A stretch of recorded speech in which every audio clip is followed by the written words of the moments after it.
तर hi hello. अहो माय, तुम्हाला आता मी उगाच कशी काही बी बोलू, काही बी नाही बोलू शकत मी. हा, ते म्हणलं ना, पळसाचं पान पिपळाला आणि पिपळाचं पान पळसाला, असं नाही करता येत मला.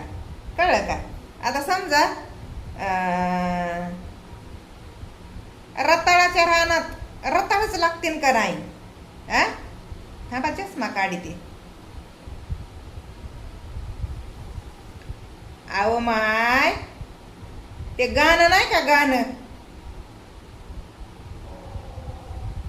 लावले रताळ उगवलं केळ. गाणं आहे गाणं, लावले रताळ उगवलं केळ. पण हे खोटं आहे, खरं नाही. म्हणजे रताळ जर लावले तर त्या शेतामध्ये रताळच उगवत येतात. आणि केळीचा बाग जर लावला तर त्या केळीच्या बागामध्ये तुम्हाला केळच मिळणार, बरं का? तसं पळसाचं पान पिपळाला आणि पिपळाचं पान पळसाला. तुम्हाला वाटतंय का मी करते या? आणि करीत बी असले तरी बी मला नाही वाटत ते खरं असन, आहे का नाही? मग एवढं मनावर कशाला घेता व माय तुम्ही? नका घ्यायचं मनावर. तुम्ही मनावर काय घ्या सांगू का तुम्हाला? मनावर घ्यासारखंच मी तुम्हाला बोलणार आहे. मनावर काय घ्यायचं? आता समजा तुमच्या घरामध्ये आया बहिणी बायका पोरं आहेत का नाही? तर त्यांच्यापैकी जर तुमच्या आई बहिणीला किंवा तुमच्या बायकोला ते बायांचा आजार जर असेल, त्याच्यावर मी बोलणार आहे. आता बायांचा आजार म्हटलं तर बघा, एकदम आपल्या गावाकडं अंगावरलं जाणं म्हणतात, पांढरा पालव असं म्हणतात. समजून घ्या तुम्ही. म्हणजे पोटदुखी, ते पिशवीला काहीतरी हे होतं ना, त्रास होतं ना पिशवीला, आणि त्याने मग ते आपल्याला बाईचं दुखणं ते लय बेकार. आणि त्याच दुखण्यावर एक असा उपाय मी सांगणार आहे तुम्हाला, खोटा अजिबात नाही, खोटा अजिबात नाही. ते उपाय स्वतः मला केलेला आहे माझ्या मायबापांनी. म्हणून मी तुम्हाला खात्रीपूर्वक सांगायले, गॅरंटेड सांगायले, जर बाईची कंबर दुखत असेल, पाय दुखत असतील, अंगावरचं जात असेल सफेद, तर मग त्याच्यासाठी औषध आहे, गावाकडं असतंय आपल्या. आणि ते औषध घेतलं की मग ते राहून जातंय, बरं का? आणि ते औषध ते दह्यामध्ये खायचं असतंय सकाळच्या पोटी, म्हणजे उपाशी पोटी. सकाळी सकाळी मला चारलेलं आहे, सकाळी दह्यामध्ये ते औषध खायचं आणि 1 घंटा पुन्हा त्याच्यावर चहा नाही प्यायचा, काही नाही खायचं, पाणी नाही प्यायचं. आणि मग 1 घंट्यानंतर तुम्ही काही बी खा, कुठलेच म्हणजे तुम्हाला पत नाही, कसलीच पत नाही. फक्त सकाळी 1 तास औषध खाल्ल्यानंतर काहीच खायचं नाही. आणि असं बघा, तुम्हाला जास्तीत जास्त 5 ते 7 दिवसामध्ये फरक पडत आहे. 5 ते 7 दिवसामध्ये तुम्हाला फरक जाणून येतंय, म्हणजे येतंय. तर मग खरंच तुम्हाला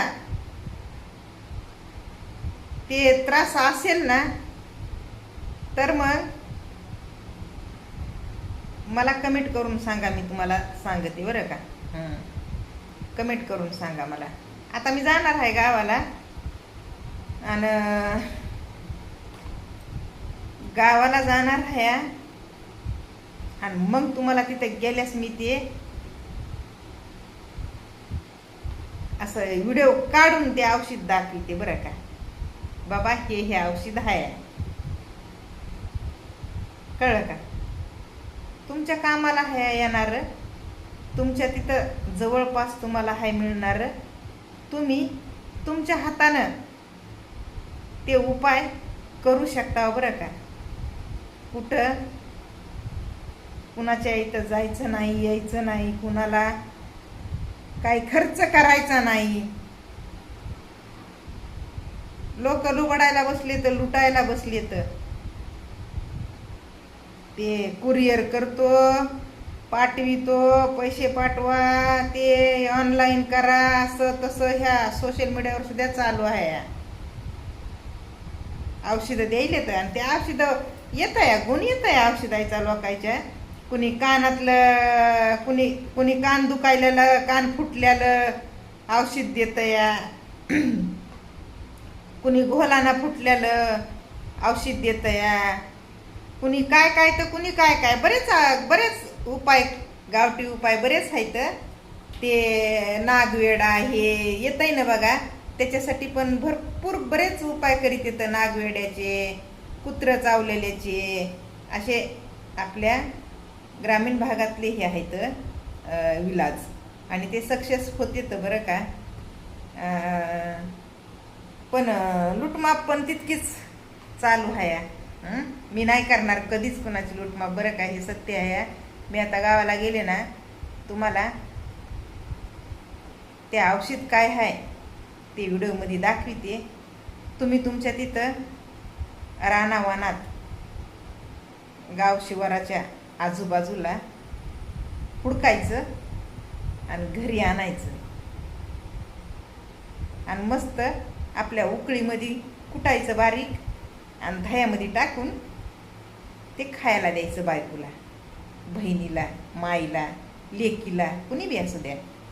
जर ते त्रास असला तर काय, बाई कशी टणटणीत होतीये. आता मी टणटणीतच दिसते का नाही तुम्हाला? टणटणीतच आहे का नाही? माझ्या म्हणजे वडील माझे देत होते व लई लोकायला देत होते वडील माझे. ते मूळ यादावर बी देत होते तेच औषध बरं का. आणि त्या बाईच्या दुखण्याला जास्त लागू होतंय ते औषध, पटकन नादर होतंय त्यानं.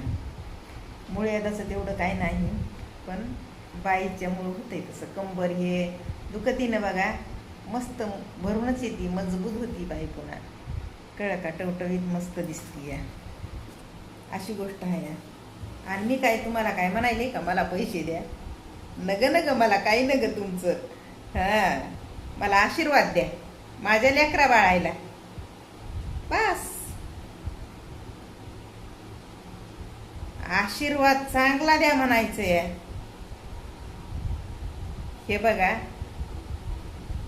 तसं तर म्हणायला गेलं तर ते उगं म्हणायचं असतंय. चांगला आशीर्वाद द्या, वाईट आशीर्वाद द्या, कुणी काय बी द्या. आपण आपली क्वालिटी, पर्सनॅलिटी प्युअर असली ना तर नाही व गरज कुणाच्या आशीर्वादाची. कारण की आपल्याला आशीर्वादच मिळतोय आपल्या चांगुलपणामुळं. आपल्याबद्दल कोणी वाईट बी विचार केला तर ती एनर्जी रिटर्न त्या वाईट एनर्जीकडे जातीये, आपल्यापर्यंत कधी येत नाही. हे तुम्हाला खरं पटणार नाही, पण हे मला माहिती आहे. काय चुकीचं बोलले का? काय सुद्धा नाही चुकीचं, कळलं का? आणि हो, मी जे मुद्दे घेऊन येत होते ना ते मुद्दे पण घेऊन येणार आहे, पण वेगळ्या आता ह्याच्यामध्ये, लीगली. कळलं का? मी आपल्या ग्रामीण भागातून जी आपली बोलीभाषा आहे, ओरिजिनल, रिअल, ते मी बोलत होते या सोशल मीडियावर. आणि तसंही यूट्यूबवर म्हणायचे स्वतःचं कंटेंट असावं लागतं. स्वतःची बोली भाषा आणि ते फेक नाही, ओरिजिनल असावं लागती. म्हणून मी बोलत गेले ओरिजिनल रिअल गावठी भाषा, गावरान भाषा, आपल्या गावाकडली भाषा. आणि जे आहे ते मी बोलत होते. पब्लिकला, लोकांना पटतही होतं. मला लोकांचा सपोर्टही मिळत होता. पण असू द्या, जाऊ द्या, आता काय. यूट्यूबचे नियम, गोरगरिबाच्या पोटावर पाय पाडायचा, अशी गोष्ट आहे. काय बोलायचं आता. यूट्यूबच्या नियमाप्रमाणे आपल्याला काम करायचंय सोशल मीडियावर, हे नक्की आहे. हां, त्याच्यानं मी शांत आहे, कळ. पण छान छान मस्त माहिती देणार आहे मी. हां, आपल्या महिलांबद्दल, मुलींबद्दल, मुलांबद्दल, आपल्या आपल्या शरीरामध्ये आपल्या म्हणजे काही आजार असतात ना, त्या आजारातून बाहेर कसे पडायचे. आता बघा, काल परवा मी दवाखान्यात गेले होते. दवाखान्यात का गेले होते तर माझ्या पोटात दुखतंय आणि 2 वेळेस सोनोग्राफी केलेली आहे मी. आणि ते पोटात का दुखतंय माहिती आहे का, तर माझे आतडे जे आहेत ना, ते थोडेसे असे डॅमेज झालेले आहेत. ते कशामुळं, ते हाडं ठिसूर झालते ना, तेव्हा निर्जीव झाली होते आतडे माझी. हां, म्हणजे वाचा बंद झाली होती, जेवण जायला गेलं होतं मला. कसलंच जेवण नव्हतं मला, बघा मग, काहीच असं जोश सुद्धा नव्हतं. एवढ्या आजारातून बाई जगली. आणि म्हणून का नाही, आता म्हणजे कसं, आता पत पाणी कुठली काहीच करीत नाही बऱ्याच दिवसानं. आणि तेव्हापासून मग ते पोटामध्ये जराशी दुखत आहे, कधी कधी सूज येते आतड्यावर. हां, तर दवाखाना केला ना तर राहून जात आहे गोळ्या औषधावर. तर मी असंच गेले होते बघा डॉक्टरकडं. तर तिथं एक पेशंट आलं होतं, पूर्ण बॉडीचे हाडं दुखायले. तर माहिती आहे, हाडाचं एवढं म्हणजे 100% गॅरंटेड विलाज आहे. आणि ते विलाज माझा केलेला आहे. हाडं ठिसूर माझी झाली होती. ऐकलं का, आयुर्वेदिक दवाखाना आहे. आयुर्वेदिक आपण औषध कुठलं द्यायचं नाही कुणाला. दवाखान्यात ते विलाज, हाडं ठिसूर होण्याचा विलाज. हाडं ठसठस करतेत, दुखतेत, एकदम झोप लागत नाही, एकदम म्हणजे सतत त्रास होतो आणि ते हाडं ठिसूर होतात. त्यावर विलाज एकदम मस्त पुण्यामध्ये आहे दवाखाना. आणि त्या दवा गोळी कुठं भेटती, बांद्र्याला. माय काय सांगा तुम्हाला, कसले कसले दिवस काढले तर. आणि इथपर्यंत म्हणजे आणि खाय जगायला, आणि आत मधीच लोक त्रास देतात. आपण आपल्या पद्धतीनं जगतो. नशिबानं आपल्याला आयुष्य मिळालं या, जीवनदान. कसल्या आजारातून आपण बाहेर पडलेले असतो. अशी गोष्ट आहे. तर बघा, सगळं म्हणजे ॲड्रेस वगैरे सगळं असं नाही की इथं आहे आणि तिथं आहे आणि कसं बी जाण काय बी जा. हां, विलाज बाई विलाज होतं या. माझ्या स्वतःचा विलाज केलाय. पण खर्च, दवाखाना म्हणल्यावर बघा खर्च. आणि ते दवाखाना आयुर्वेदिक आहे आणि तिथं खर्च लय आहे. हां, काही ते किती करते तर ते बॉडी मसाज हे ते पाच काहीतरी ते लय डॉक्टर आहे तिथं, डॉक्टरीन आहे. ते लय आहे म्हणजे वात ही असती ना, वात कसली न कसली वात असती, वेगवेगळी वात असती आणि त्याच्यासाठी ते आपल्या शरीराची बॉडीची दवाखान्यामध्ये ते हे करतात, असं मालिश करतात.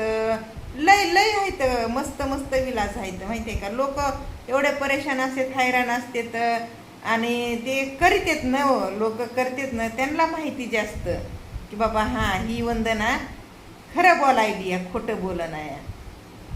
कळलं का.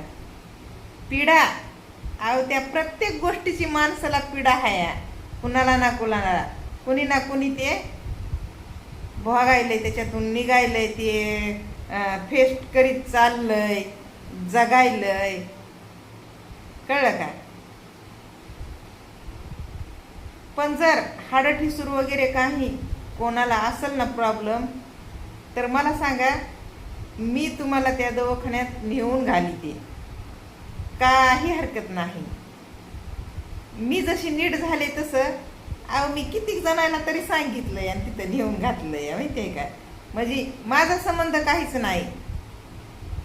जर तुम्हाला जर कळत असलं ॲड्रेसवर जायचं तर तुम्हीच जा, मी कशाला येऊ, माझं काय काम आहे, अशी गोष्ट आहे. आणि जर तुम्ही म्हणलं वंदना आम्हाला नाही जमायचं आणि एखादी वेळेस तू ये तिथं भेट घालून द्यायला, तर मग मी येऊ शकते, अशी गोष्ट आहे. आलं का लक्षात. हा तर आताच मी माझ्या वडिलाच्या मामाचा मुलगा आणि त्याच्या डोळ्यामध्ये ते मोतीबिंदू झाला होता. अहो त्याचं ऑपरेशन मी स्वतः घेऊन केलंय त्याला दवाखान्यामध्ये. म्हणजे मी त्याचं हे घेतलं, जरा पुढारपण उचल घेतली जरा. त्याला 2 वर्ष झालं दिसना गेलं, 2 वर्षानं दिसना गेलं, कामधंदा सुटला होता, सगळं झालं. तर आता लेकरं बाळ, बायको बी ह्या कामाला जाते, बायको लेकरं कामाला जाते, तर म्हणजे करतेत खातेत, आणि त्या वधवधीमुळं ह्याच्याकडे लक्षच नाही गेलं. मग मला माहिती झालं, ते बी त्यांची बहीण आली होती बघा माझ्या इथं, पाहुणे होऊन आले होते, तर ते बी आले होते. तर मग पुन्हा कळालं मला की अशाला अशी गोष्ट आहे. 8 दिवसातच पुन्हा कळाल्याच्या नंतर उरणला नेलं तर तुम्हाला सांगते, उरणचे जे डोळ्याचे डॉक्टर आहेत ना, ते माझेच व्हिडिओ बघू लागले म्हणून माय, आणि मी दिसले द्यायला दारात. अगं माय गई अशी गोष्ट झाली माहितीये का. तिथं बी ते म्हणाले असं कसं झालं, मी व्हिडिओ तुमचंच बघू लागलो, तुम्ही मला समोर दिसला. मी म्हणलं मी नाही माय म्हणलं, आता काय म्हणावा मग. तर हो म्हणलं, आता मग काय करावं आता. हो तर ते मला ओळखीत होते आणि मग पुन्हा मी पण आता त्यांना ओळखीते, अशी गोष्ट आहे. तर मग बघा, ऑपरेशन त्यांच्या डोळ्याचं झालं आणि आता त्यांना चांगलं दिसाय बी लागलं. जाणार आहेत आम्ही एक दिवस उरणला त्या डॉक्टरला भेटायला. त्यांच्या वडिलाचं बी दुखू लागलं आणि काही विचारपूस नाही, काही नाही. मी लवकरच जाणार आहे, म्हणजे मी माझं ते रिलेटेड आणि त्यांची बायको हे असं, म्हणजे आम्ही जाणार आहेत दवाखान्यामध्ये. चष्मा नंबरवरचा चष्मा बी घ्यावा लागेल ना, तेवढं ते असे आहे व मी तुम्हाला आता कसं सांगू. तर माझ्यासारख्या माणसाला अडचणीत आणतोय कुणी ना कुणी, पण त्यांच्या लक्षात एकदा येत नाही की बाबा समोरचा व्यक्ती कसा हाय, काय हाय, आपला माहिती नाही. आपण उगाचच त्याला त्रास जर दिला तर ती एनर्जी रिटर्न आपल्यावरच येऊ शकते. आणि सेम तेच होतंय बघा. जे लोक मला त्रास देतात ना, रिटर्न ते त्रास त्यांना जातोय आणि मग ते भोगत येतं. काळीची भाय माझी, कळलं का. आणि पुन्हा इमानदार, खोटेपणा जमत नाही, काही बी असू द्या खरं. हां म्हणजे कुठली एखादी गोष्ट मला जर आवडली तर मी तुम्हाला तुमच्यापासून लपवून कधी ठेवणार नाही. अशी बाई आहे. आता कशी आणि कॅलरिटी देऊ सांगा. आता तुम्हाला तर माहितीच आहे की मला जर कोणी काय बोललं तर कसली बोलते मी ह्याच्यावरूनच कळायला पाहिजे. पण खाऊन अवदान आणि तिथं आणि मग अजून बोलून घेतात लोक. जाऊ दे मा. हो चला दुसरा व्हिडिओ काढते मी. हां